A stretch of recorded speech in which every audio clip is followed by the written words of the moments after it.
This tutorial explores formatting text, creating and applying style sheets, text wraps, and threading text. To start off this document, we're going to open up our InDesign file from lab number 5, ID Master Pages. So I can click the Open button or go to File, Open,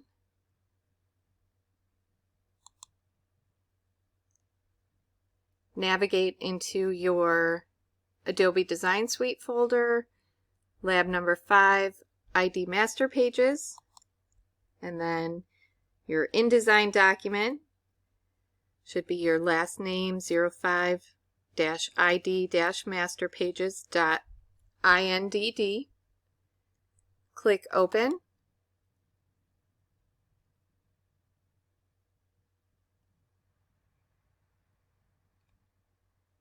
And if I scroll down, here's my master pages. Let's reset our Essentials workspace. I can go up to my workspace switcher, and I'm already on Essentials, so I'll tell it to reset Essentials.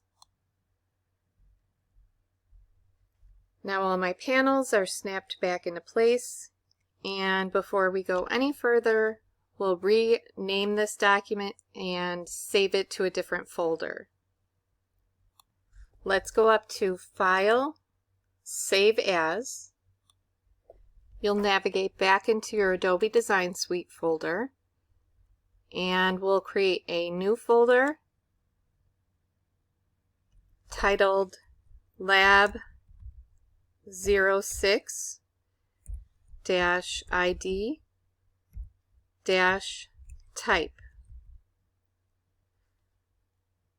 Open up that folder.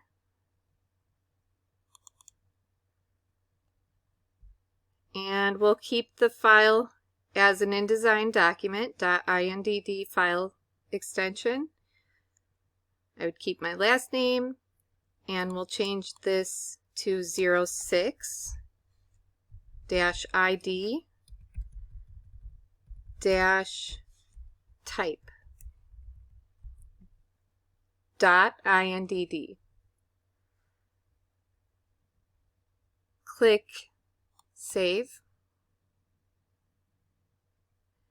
And now we won't be overwriting the original document. I'll navigate over on the right side panel to my Pages panel. I can just select page 4, hold down my Shift key, and then click on page 7. So now I have pages 4 through 7 selected. At the bottom of the Pages panel, there's a trash can. Delete selected pages.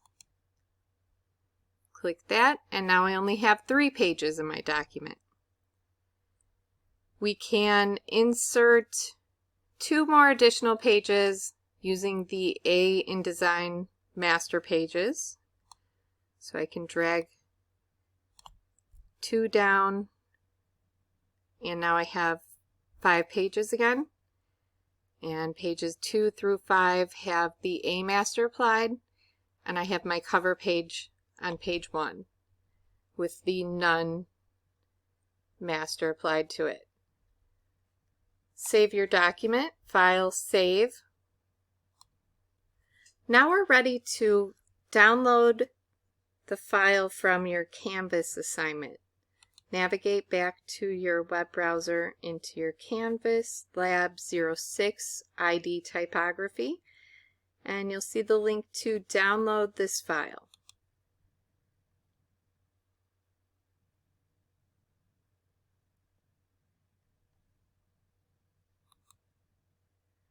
Back in InDesign, I'll go to my Type tool, T on your keyboard, and I'll drag open a text frame. So on page 2, underneath the header we created, I'll drag open a text frame. I see my blinking cursor, and now we're ready to place the Word document that we just downloaded. So if you go up to File, Place, navigate into your Downloads folder, and you'll see a Word document titled id-paragraphstyles.docs. Select that file and click Open, and you should see the text now in that text frame that we created on page 2. Save the document, File, Save.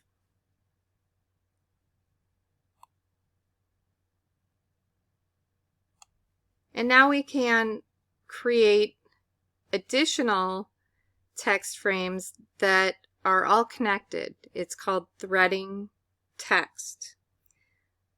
If you zoom in down on the lower right corner of the text frame you just created, you should see a red plus sign and a white square with a red outline on it. And that indicates that we have overset text, which means the text is gone beyond the boundaries of the text frame. If you zoom back out, and I'm still on my type tool, I'll create a new text frame on page 3.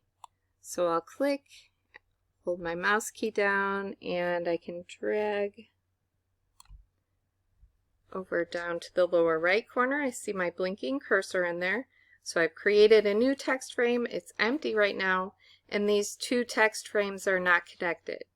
So to thread the text frames together, I'll go up to my selection tool, the black arrow at the top of my toolbar, and I'll go down to the bottom of the text frame on page 2 to that overset text icon, the red plus sign. If I click once inside of that overset text icon, you'll see a bunch of text connected now to your cursor. So I'll go over to page 3 and just click inside that new text frame, and you'll see now the text flows onto both pages. If I double click on either page to get back to my type tool, and I do a Control A on a PC or a Command A on a Mac, you should be able to select all the text on both pages now. They're threaded together. Let's save the document. Now we'll continue on the threading of the pages to page 4. We'll try a different technique for this one. So I'll go back to my selection tool, and I'll select the text frame on page 3. And I do have an additional overset text icon down there. I'll click it once. I see my text is connected to my cursor. I'll navigate down to page 4. And I haven't made any text frames on page 4 or 5 yet. So you can just create a new text frame as you're going along. So if I click and hold my mouse and drag open a new frame, I can see that's the end of the document. So our goal is we'll get it to spread over through all the pages onto page 5. If you would like to create another text frame there, now you can.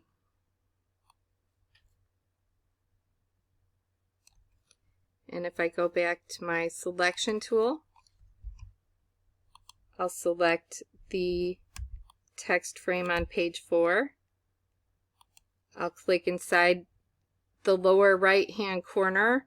Actually just above the lower right hand corner there's a little white square. If I click in there, even though there's not overset text right now, I can still tell it that I want that text frame linked with an additional text frame. So we should have all 4 of those pages connected. I'll go back up to page 2 and I'll zoom in on the first paragraph. I'll save my document and go to my type tool. Next we'll create paragraph styles. A paragraph style includes both character and paragraph formatting attributes in it, and it can be applied to a paragraph or a range of paragraphs very easily. And then later, if you change the formatting of a style, all the text that was applied to that style has been applied and updated with the new format. Using my type tool, I can click on the first line of text, about character, and paragraph styles. If I click it 1, 2, 3 times, it'll select the entire line of text. In the upper right corner, I'll go back to my Properties panel, and we'll apply some formatting to this text. This is going to be our subhead, so we'll change our font.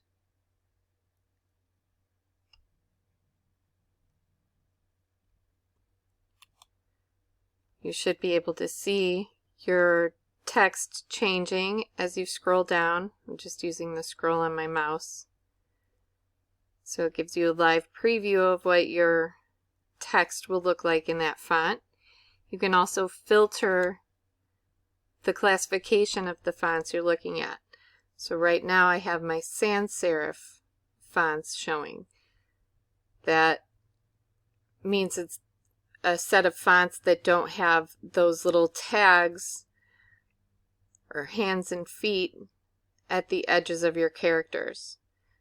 So if I chose a serif, that means with serifs, then it will show me a list of the serif fonts. We can also click the Find More button at the top, and these will show you various fonts that are available to you that you could download. So if you find one that you'd like,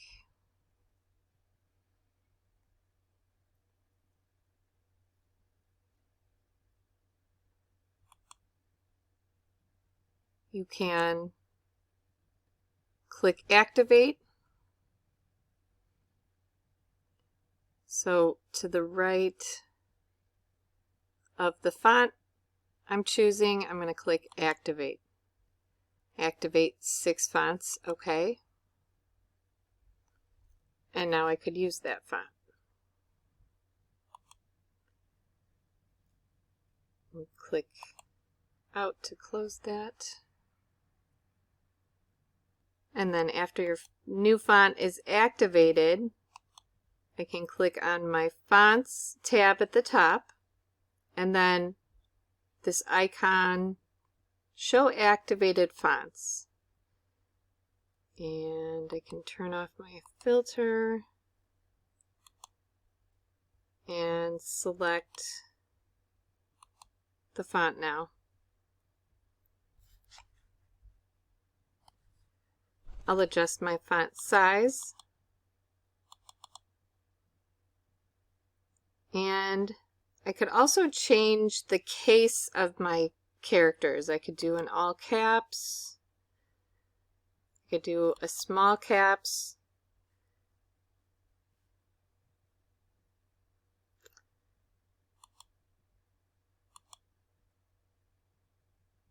I could adjust the spacing. The tracking is going to be the spacing between all of your characters, the V and the A. So I'll click the up button and space those out.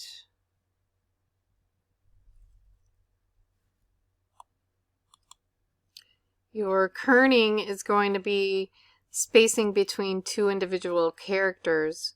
So if I clicked my cursor in between 2 characters, then I could change that kerning. Bring mine back down to 0 and select my text again. We could change the vertical scale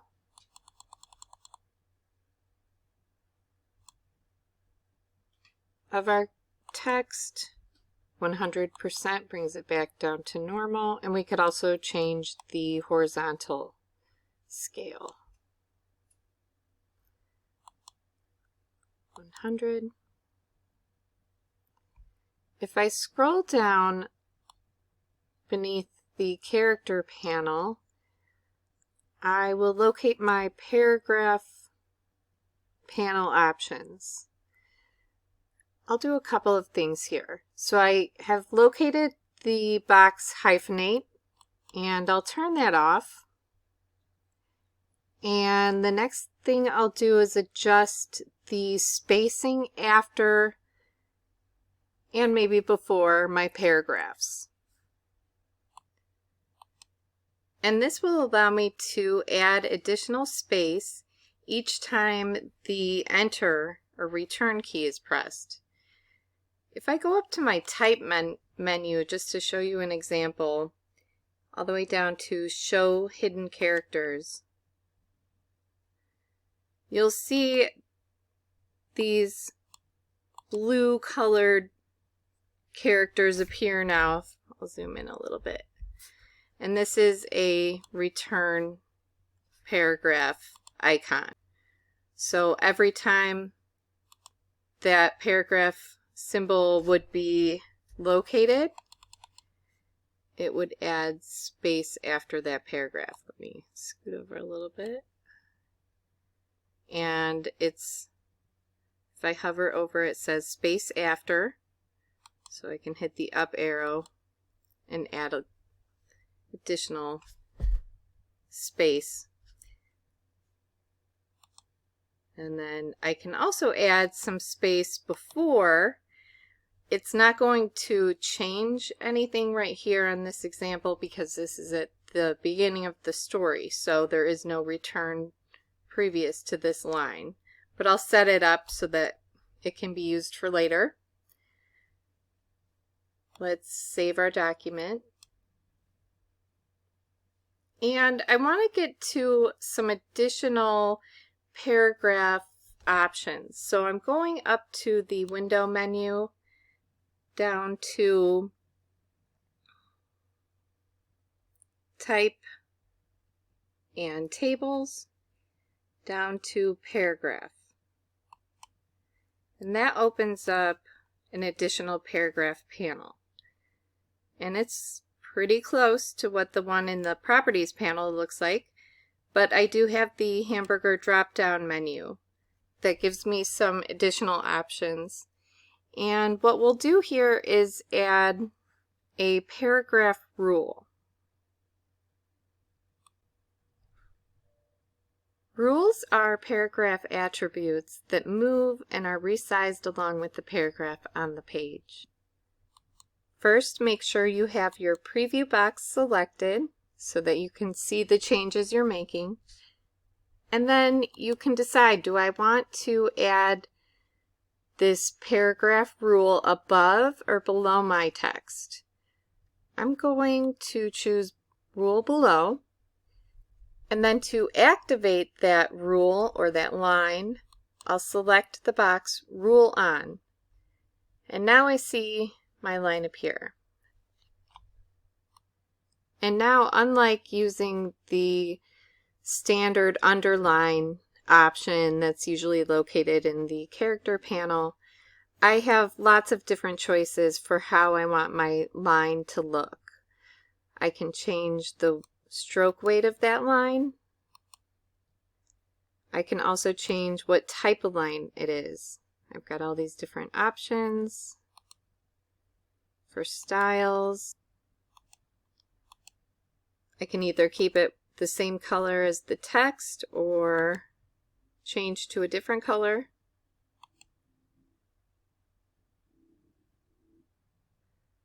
You can change whether you want that line to go the entire width of the column or just to stay underneath the text itself.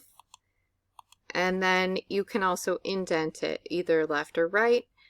Offset is kind of like the baseline for this line. So if I clicked on the up arrow, it's actually moving my line downward. Back to 0 baseline. Now if I use the downward arrow, I can make it go above. So you can put it exactly where you want it. And I will save my document.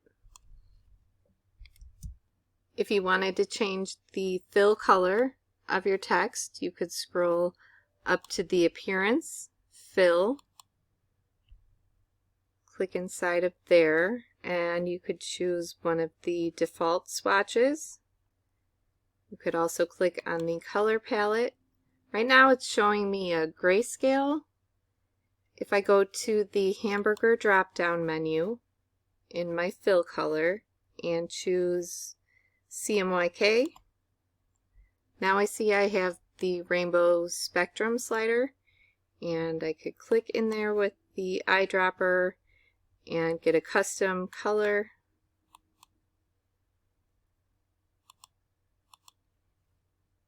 And then it would show up. So you can choose any colors you want, any combination. And I think we're ready to set up our paragraph styles now. I'm going to close my paragraph panel and go up to the Window menu, Styles, Paragraph Styles.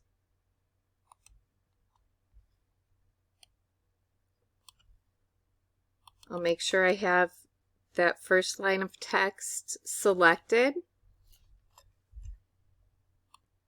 And I just did all this work to format my text. It would take a lot of time to apply all of that formatting to different subheads throughout the document. So we create styles so that we can keep that consistency and be able to apply the formatting to our text all over the document. Inside my Paragraph Styles panel, I'll go to the Hamburger drop-down menu and select New Paragraph Style.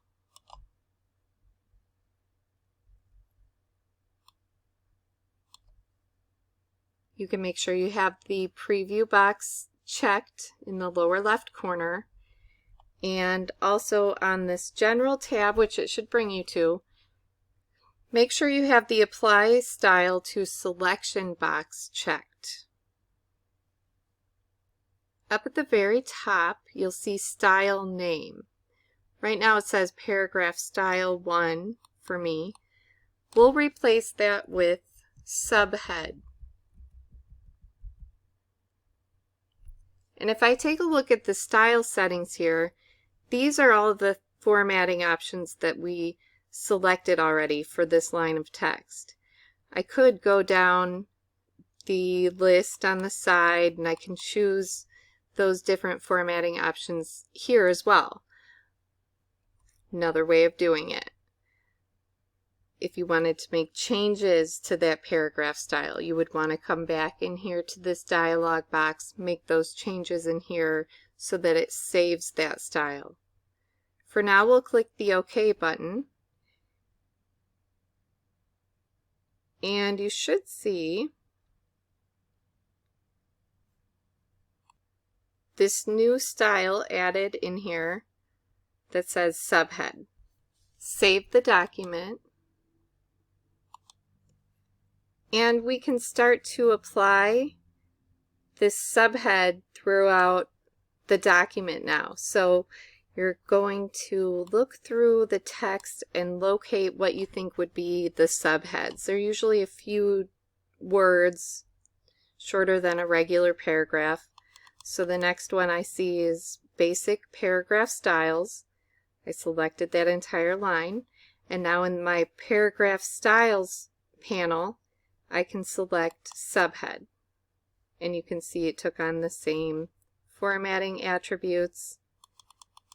So continue on through your document and locate all those subheads, add the subhead style,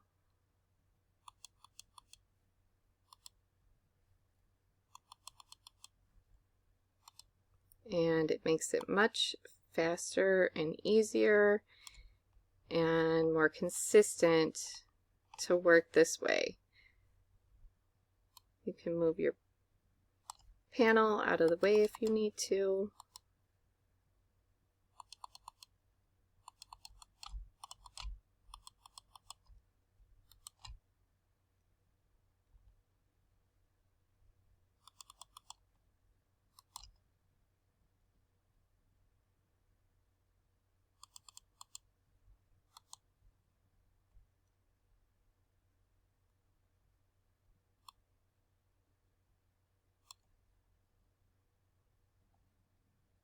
I can also navigate through my Pages panel.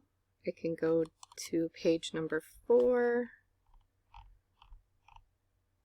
and finish selecting the subheads in here.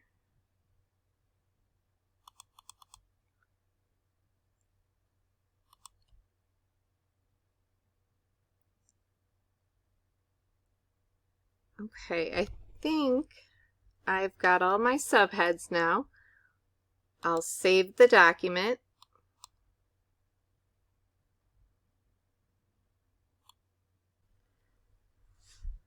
I'll navigate back to page 2. I'll put my cursor in that top paragraph about character and paragraph styles. Let's say I wanted to make a change to my subhead paragraph style. I would want my cursor in one of those areas, and then I could double click on the subhead paragraph style off to the right in the solid area, and that will open up your paragraph style options. So we can go to maybe paragraph rules, and I didn't apply a rule above, so I'll switch it to rule below. Okay, here's all my options I chose, and let's say I wanted to change the color. I could do that, and maybe lighten it a little bit. I'll click OK, and it made that change all throughout the document. So it keeps that consistency, makes it a lot easier to edit and format as you go along. We'll save. And now we will set up the paragraph styles for the body of this document.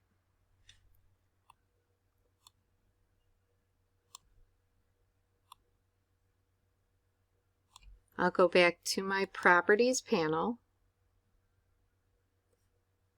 and I'll select the first paragraph after my subhead. I can choose a different font.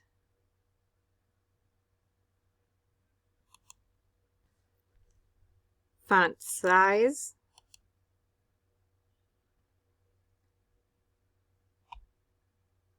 I will go down to the paragraph panel, and I'll add a little space after each paragraph.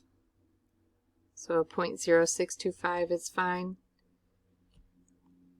And maybe I can change, while I'm down there in the paragraph panel, I'll uncheck hyphenate.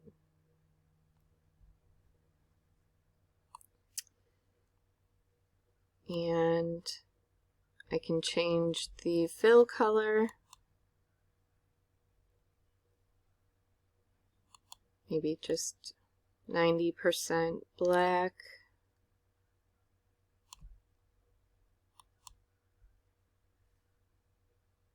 Ignore the misspellings in here right now. We'll do a spell check in a little bit, but I think we are ready to name and save this as a paragraph style.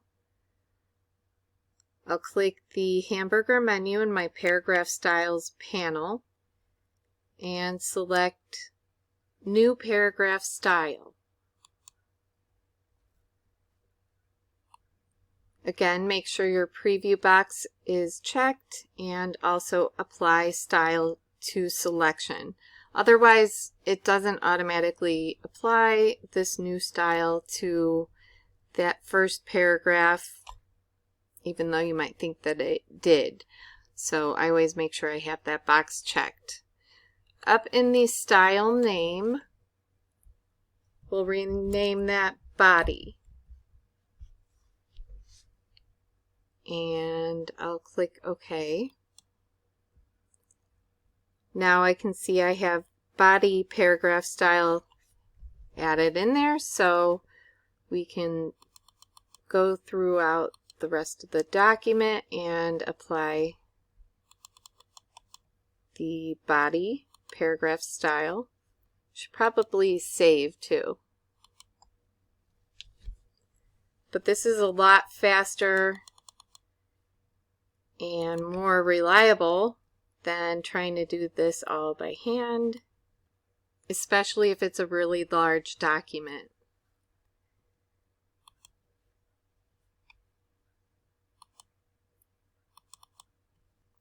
I could even just click once inside of any of these paragraphs and select the body style. I don't need to worry about selecting the whole thing, so it makes it very quick. I'll go down to page 4.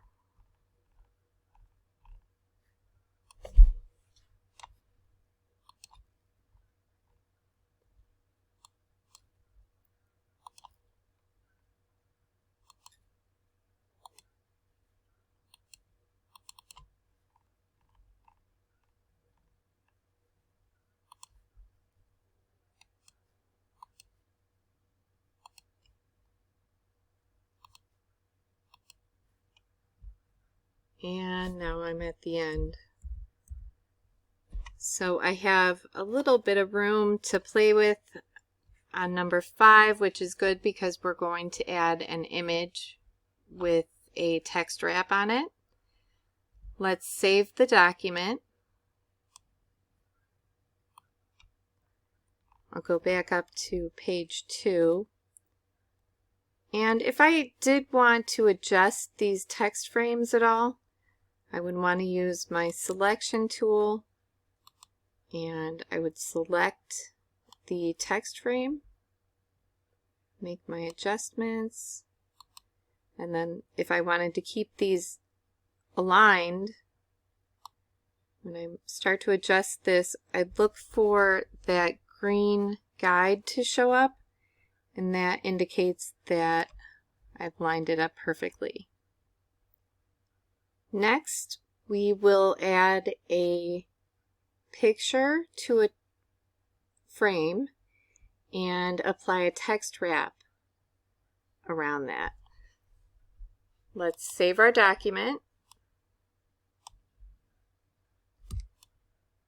And we can go down to our rectangle frame tool, F on your keyboard, and I'll drag open a rectangle. Mine's about 2.75 inches wide by 2 inches high. I'll go back to my selection tool, up to File, Place. Navigate into your Adobe Design Suite folder, and then into your photo library folder, and pick out an image to place. Click on the image you want to place, and then open. You can go up to your Object menu, Fitting, Fill Frame Proportionately,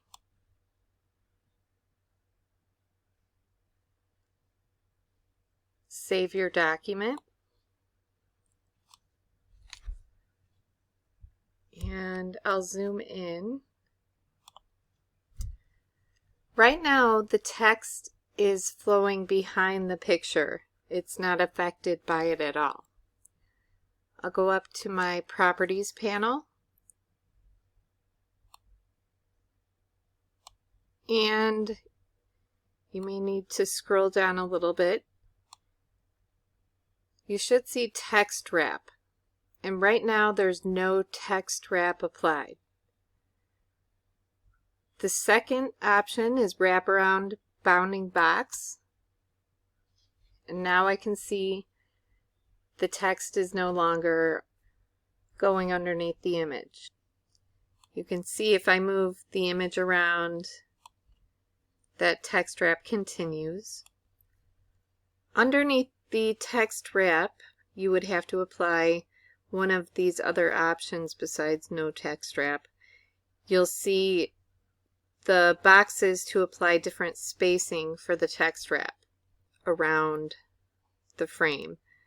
If it's linked, all the edges will be given the same measurement. I'll unlink it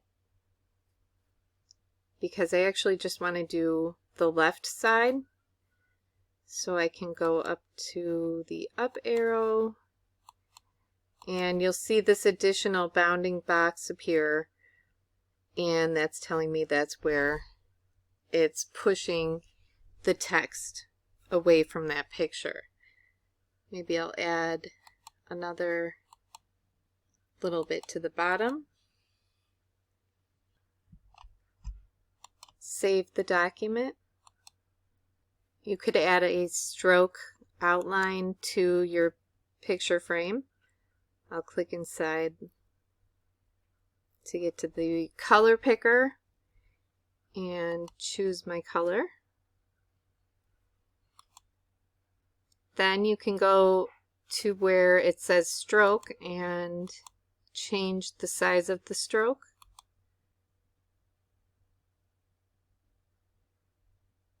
If I click on the word stroke, it opens up the stroke panel. And from here, I can tell it where I want that stroke aligned. To the center, with half of it going in and half of it going out. All the way to the inside, or to the outside edge. You could also change what type or style of line you want on your stroke.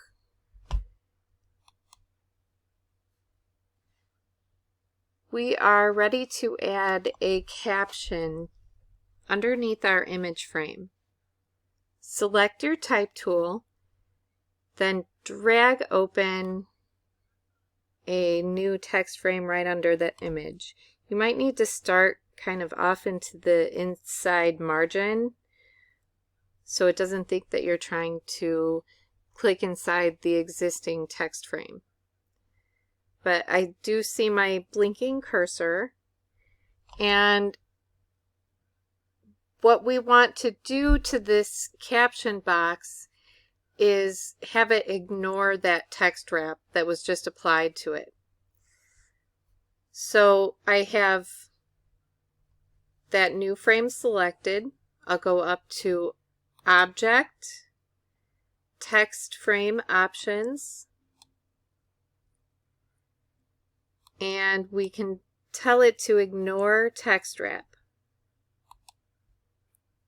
Then click OK. And I could see it actually just jumped up a little bit and it's a little bit closer to the image. We could type in photo by and put your name in there. 2020. And format your caption text. You could change the fill color.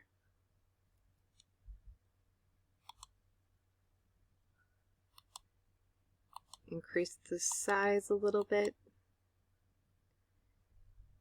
Maybe center. Save the document. You can go to View, Fit Spread in Window, and if I scroll down, everything looks like it's flowing pretty good.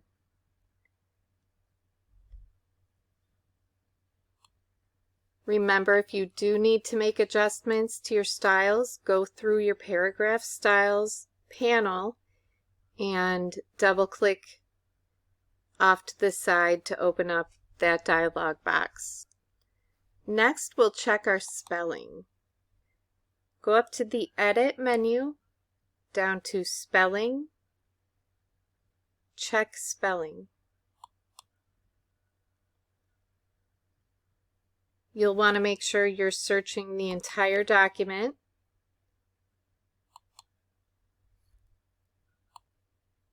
And I'll select the correct spelling of character.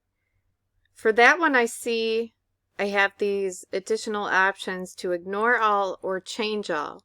So there must be additional instances of misspelling of that word. So I'll tell it to change all, and it found 4 replacements. Click OK.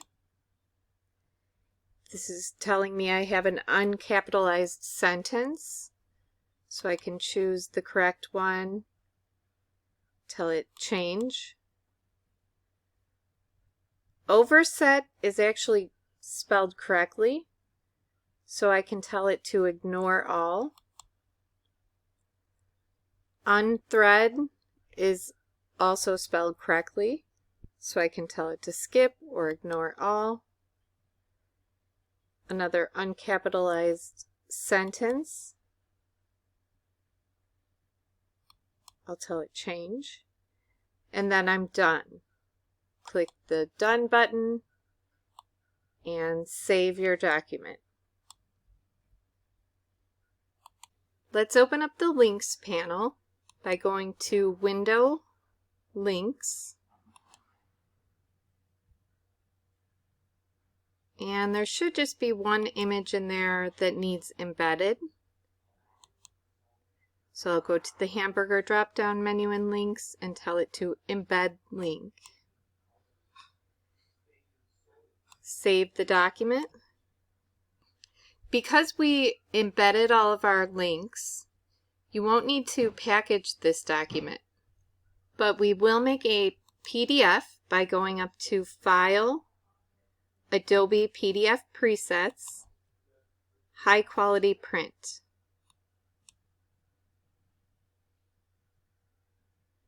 Make sure that you're in the correct folder, lab number 6, ID type.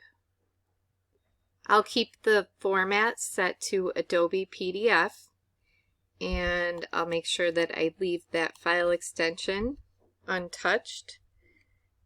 Put your last name in, -06 -ID -type .pdf. Click the Save button, and we will export all pages. We'll export as spreads. We can view the PDF after exporting. Let's click the Export button. And now my PDF is showing up in Acrobat, and I have 3 pages. I have my single cover page, and then page 2 is actually the pages 2 and 3 spread, and 4 and 5. So that looks good. What we need to submit for this document is the InDesign file and the PDF. So I'll close my InDesign file.